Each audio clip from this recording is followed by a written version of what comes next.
Nós aqui na Ford de Boca Grande, maneira nossa três notícia, o rato passar, que tinha um turista de idade de 70 anos, por um ou outro motivo, a falecer aqui na Boca Grande. Nós acaba de receber informação oficial de KPA.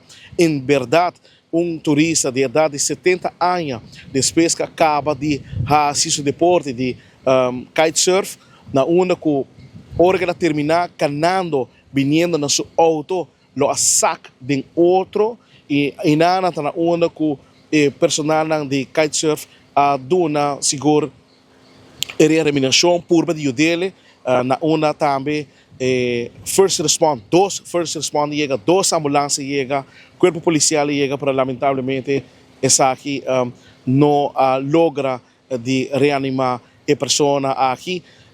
Slachtoffer também estava presente aqui na.